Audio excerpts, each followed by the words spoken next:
जय श्रीमन नारायण। मित्रों, भक्ति सुधा एवं साधना चैनल में आपका स्वागत है। आज आपको बताते हैं कि आपकी कुंडली में आत्म कारक जो ग्रह हैं उनसे अन्य ग्रहों की युति का क्या फल होता है, आपकी कुंडली में आत्म कारक ग्रह क्या है और कौन सा आत्म कारक ग्रह होता है और उससे जीवन में क्या क्या मिल सकता है। मित्रों, सबसे पहले तो आप जान लीजिए कि किसी भी लग्न कुंडली में जो ग्रह सबसे ज्यादा राशि छोड़कर अंश में होगा, जैसे सूर्य है, सूर्य 27 डिग्री, राहु 19 डिग्री, गुरु 8 डिग्री, चंद्रमा 5 डिग्री, बुध 18 डिग्री, शुक्र है 25 degree, Shani 24 degree, Ketu 19 degree, क्योंकि केतु और राहु की डिग्रियां एक ही होती हैं, और मंगल है 12 डिग्री। अब इसमें सबसे ज्यादा डिग्री है सूर्य की। तो इस कुंडली में सूर्य जो हुआ वह हुआ क्या? आत्मकारक ग्रह। अब ये आत्मकारक ग्रह क्या है, हम इसके बारे में आपको बताते हैं। पहले हम बताते हैं, इसके बाद इससे सूर्य से, अर्थात सूर्य नहीं, कोई भी ग्रह हो जिसके अंश ज्यादा होंगे वह क्या होगा? आत्मकारक ग्रह होगा। इसके बाद जो ग्रह सबसे ज्यादा अंशों वाला है उससे दूसरे नंबर का जो अंशों वाला ग्रह होगा, जैसे इसमें दूसरे नंबर पे अंश है शुक्र का। शुक्र है 25 डिग्री, तो 25 डिग्री का शुक्र है, तो ये क्या हो जाएगा? ये अमात्म कारक हो जाएगा। तीसरा भातृकारक। भातृकारक कौन सा ग्रह होगा? जो अब शुक्र से कम डिग्री का होगा, अंशों वाला होगा, तो वो है शनि। शनि हो गया, इसमें भातृकारक ग्रह हो गया। इसके बाद मातृकारक यानी जो चौथे नंबर वाला ग्रह होगा वह होगा मातृकारक ग्रह। तो मातृकारक ग्रह कौन सा है इसमें? राहु। केतु को इसमें नहीं लेते हैं, राहु होगा। राहु होगा क्या? भातृकारक होगा। और इसके बाद पुत्र कारक जो होगा बुध होगा। जाति कारक जो होगा, जो 18 डिग्री से कम वाला होगा, अर्थात मंगल। मंगल जो हो गया जाएगा इसमें जाति कारक हो जाएगा। और दारा कारक। दारा कारक जो होता है वो सबसे कम वाला, अर्थात सबसे कम अंशों वाला जो ग्रह होगा वह दारा कारक होगा, अर्थात पत्नी कारक होगा वह। तो इसमें गुरु है, गुरु है इसमें सबसे कम वाला। तो अब ऐसी स्थिति में हम ये जान लेते हैं कि ये आत्मकारक, अमात्मकारक, भातृकारक, मातृकारक, पुत्रकारक और जातिकारक तथा धाराकारक, ये जो 7 तरह के जो कारक होते हैं, ये जैमिनी ऋषि के द्वारा इस ज्योतिष में कार्य किया गया है। और इसको पाराशर ने भी आत्मकारक ग्रह को अधिक ग्रह के नाम से लिया है। अर्थात अधिक ग्रह का अर्थ होता है कि जो कुंडली में सबसे ज्यादा अंशों वाला ग्रह है वही है अधिक ग्रह, अर्थात आत्मकारक ग्रह। अब आत्मकारक ग्रह जो होता है मित्रों, यदि यही आत्मकारक ग्रह कोई दूसरा ग्रह होता और उसके साथ में यदि सूर्य होता, अर्थात आत्मकारक मान लीजिए सूर्य की जगह हम कर देते हैं शनि को, तो अगर शनि के साथ में अगर सूर्य होता तो हम पाराशरी सिद्धांत में क्या कहते कि वह व्यक्ति, सूर्य और शनि दोनों एक स्थान पर बैठे हुए हैं और एक स्थान पर बैठने के बाद उस स्थान का सत्यानाश कर देते हैं। लेकिन यदि शनि सबसे ज्यादा अंशों वाला ग्रह होता और उसके साथ में सूर्य बैठ जाते तो वह व्यक्ति राजा को सलाह देने वाला मंत्रदाता या एडवाइजर कहा जाता। अब इसी तरह से यदि वह अधिक ग्रह पूर्ण चंद्र के साथ में बैठ जाए, पूर्ण चंद्र के साथ में बैठ जाए तथा शुक्र के साथ हो, तो वह बहुत धनी और महाविद्वान होता है। उसके साथ यदि मंगल बैठ जाए अधिक ग्रह के साथ, अर्थात जैसे मान लीजिए अधिक ग्रह इसमें सूर्य है, तो सूर्य के साथ में यदि मंगल बैठ जाए तो क्या होता है? वह शस्त्र धारण करने वाला सैनिक होता है और धातु का कार्य करने वाला होता है। तथा कभी यह मंगल बलवान होने पर राजा भी होता है, अर्थात सूर्य के साथ नहीं हम सूर्य के साथ नहीं कह रहे हैं इसको हम कह रहे हैं अधिक ग्रह अर्थात आत्मकारक ग्रह। आत्मकारक ग्रह के साथ में यदि मंगल हो जाए तो क्या क्या बनाता है? धातु कार्य करने वाला व्यक्ति बनाता है, यह सठ भी बनाता है, धातु का कार्य करने वाला बनाता है, और यह सोल्जर बनाता है। तथा यह मंगल बली होने पर, बली कैसे होगा? अब ये मंगल जैसे अपने वृश्चिक राशि में है, मेष राशि में है, और मेष राशि में यदि ये मंगल बैठ जाए तो बली हो जाएगा। इसमें गुरु की दृष्टि पड़ जाए तो मंगल बलवान हो जाएगा।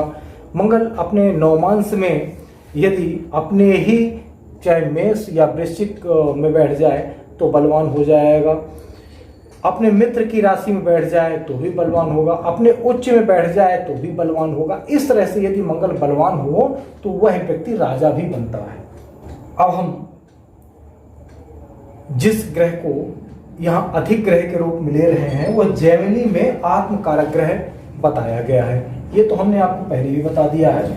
अब आपको बताते हैं कि यदि इस आत्मकारक ग्रह अर्थात जो सबसे ज्यादा गतांशों वाला ग्रह है उसके साथ में यदि बुध की स्थिति साथ में हो जाए अर्थात इनके साथ में बुध बैठ जाए तो बुध तो वैसे भी इनसे 45 डिग्री की स्थिति रहती है, एक घर दो घर इधर उधर रहते हैं, और बुध हमेशा रहते हैं सूर्य के आसपास ही। लेकिन यदि उस समय बुध सूर्य के पास में सूर्य के साथ में बैठ जाए तो वह क्या व्यक्ति होता है? वह कपड़ा व्यापार में, व्यापार आदि में वह व्यक्ति चतुर होता है, जिसकी कुंडली में यह गतांशों वाले अर्थात सबसे ज्यादा अंश वाले ग्रह के साथ में बुध बैठ जाए तो वह व्यक्ति क्या होता है? वो शिल्प कला और घटपट कपड़ा व्यापार में चतुर पाया जाता है। यदि उसके साथ में गुरु बैठ जाए, मान लीजिए इन सबसे ज्यादा अर्थात आत्मकारक ग्रह के साथ में यदि गुरु की स्थिति हो जाए तो वह व्यक्ति वेद वेदांगों को जानने वाला उत्तम ब्राह्मण होता है और कर्मकांडी भी होता है। और उसके साथ यदि शुक्र हो अर्थात इस सूर्य के साथ, सूर्य नहीं बल्कि आत्मकारक ग्रह, इस आत्मकारक ग्रह के साथ में यदि शुक्र हो तो वह दीर्घजीवी होता है। यह शुक्र यदि आत्मकारक ग्रह के साथ में बैठ जाए तो वह व्यक्ति क्या होता है?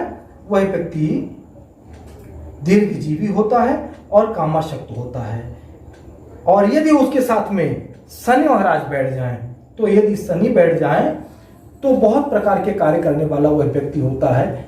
यदि आत्मकारक ग्रह के साथ में राहु बैठ जाए तो वह व्यक्ति, या केतु हो तो विश्व में चिकित्सा करने वाला वह व्यक्ति होता है और लोहे आदि के कार्य में चतुर होता है। अर्थात राहु बैठ जाए या केतु, दो में से कोई भी बैठ जाए, दोनों एक साथ तो बैठ नहीं सकते हैं क्योंकि दोनों ये 180 डिग्री पर हमेशा रहते हैं।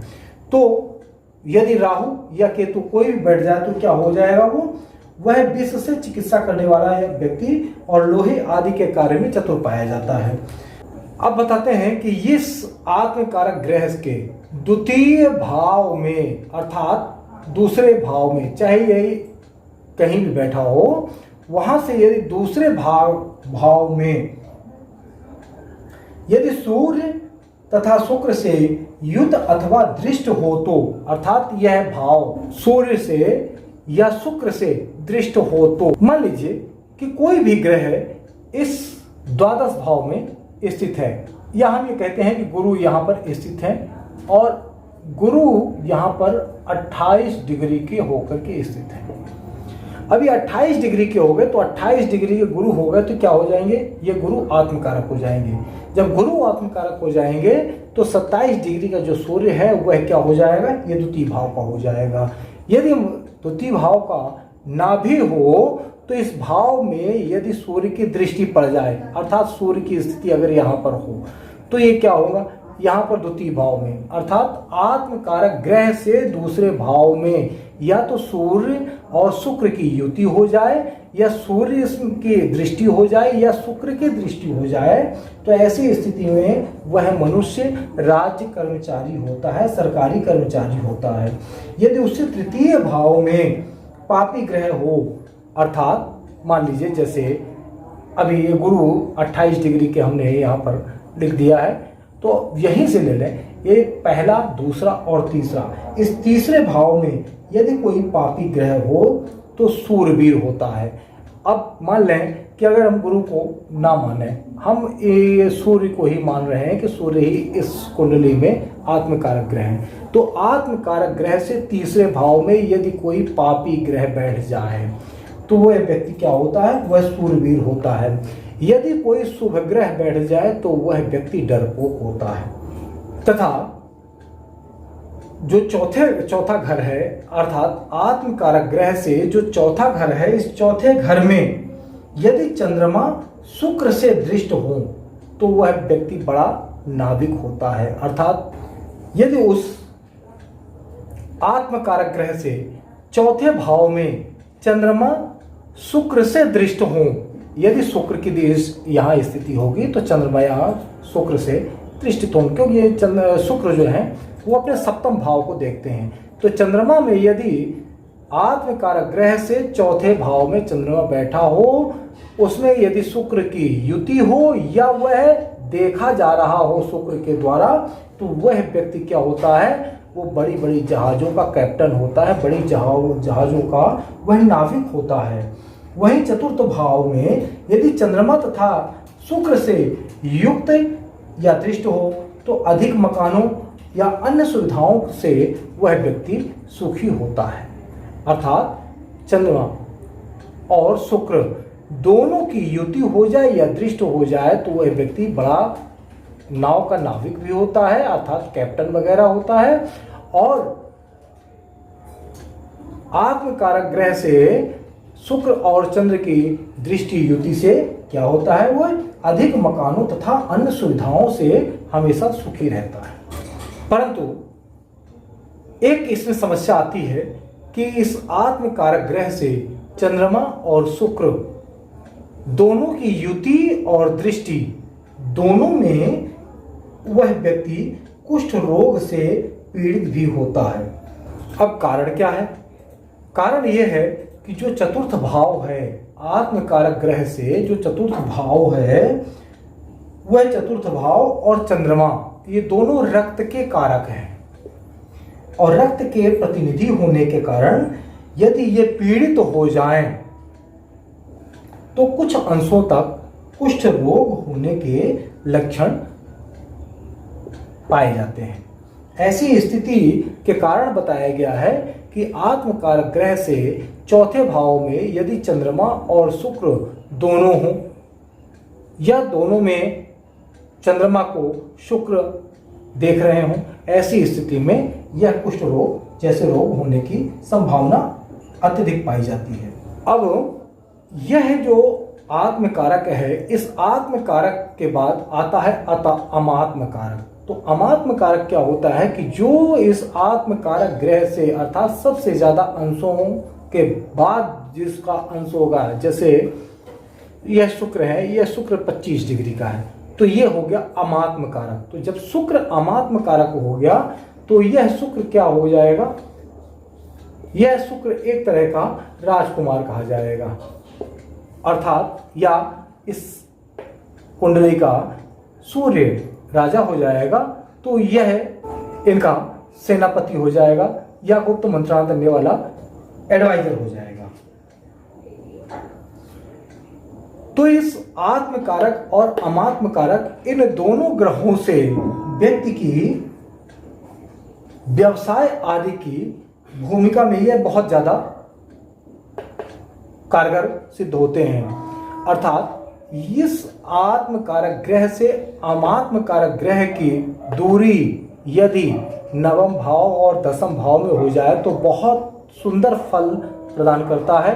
एकादश भाव में हो जाए तो यह बहुत अच्छा आय का एक साधन होता है।